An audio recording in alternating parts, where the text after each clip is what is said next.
Hey guys, you know Tony Stark? That cool armored superhero that lots of people really like?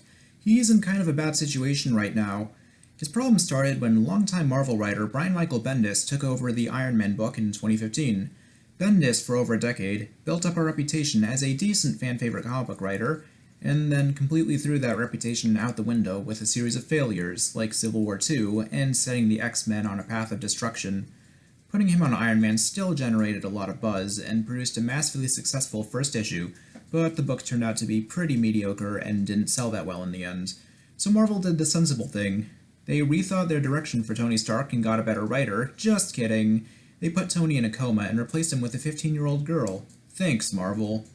It's no secret that Marvel has started a trend of taking their iconic heroes and replacing them with someone, either a brand new hero or a supporting character to the old one.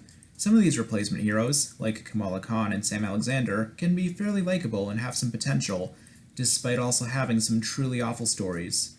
Others, like All New Wolverine and the two new Hulk titles, are freaking horrible, and have most fans begging for the originals to return. Can you guess which category Riri Williams falls under? Also, she's not actually called Iron Man. She's called Iron Heart, despite starring in a book called Invincible Iron Man. They really didn't give a fuck this time. Right now, the character actually calling himself Iron Man is former supervillain Doctor Doom. I am not making this up. Believe it or not, his book isn't that bad, despite also being written by Brian Michael Bendis. Again, he really didn't give a fuck about Iron Heart. She first appeared in issue number 7 of Tony's last book, proving that Marvel was planning to replace him with Ironheart no matter what. Bendis wasted no time establishing Riri's two main character traits, her amazing intelligence and engineering skills, which he makes sure to remind us of constantly, as well as her unintentionally sociopathic behavior. Throughout the series, she is portrayed as a narcissist whose actions almost always center around her own personal glory.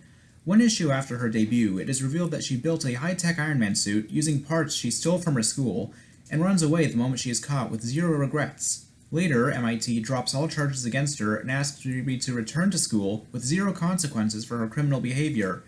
In another issue, a 9-year-old Riri confronts her teacher with the intention of being discriminated against, and is actually upset when her teacher doesn't antagonize her, as if facing discrimination was her goal all along. 6 years later, she crashes in the middle of a SHIELD operation following a terrorist attack, and openly threatens the agents for doing their jobs and treating her as a civilian. This clearly fucked up behavior could have made for an interesting character. After all, who doesn't love anti-heroes? The problem is that no one involved with Riri has any idea what a sociopath she is, and never calls her out on her shitty behavior. It's like Breaking Bad if the showrunners had no idea that Walter White was a scumbag. How is this possible? I mean, it's not like Marvel has a history of accidentally turning their protagonists into sociopaths. Oh wait.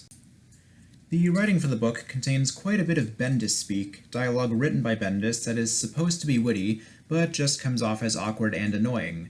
In his good stuff it's distracting, in his bad stuff it's insufferable, and that's not even getting into how horrible the rest of the dialogue is. Ironheart's adventures are standard superhero fare. She goes out, fights villains, meets a bunch of other heroes, and is admired by almost all of them. In fact, she doesn't have much to struggle with at all.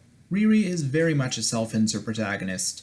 She has the depth of a kiddie pool and usually gets her way with little to no struggle. She literally invades a foreign nation and declares herself its monarch, and just walks away from the situation with zero repercussions. When the Fantastic Four did that, it was a huge international incident. When Ironheart does it, it's a joke. The only serious tension comes from an out-of-nowhere tragedy that doesn't really tie into anything or influence Riri's character. I guess it was supposed to give her a motivation to become a hero, but her engineering skills and her idolization of Tony Stark already gave her all the motivation she needed. Really, it was just the writer trying to give this dull and vapid story some tension by ripping off the Punisher's origin. Is there anything good at all about this book? Well, Sharon Carter, currently the director of S.H.I.E.L.D., appears in a few issues and manages to be the only likable character by playing devil's advocate to Ironheart's constant praise.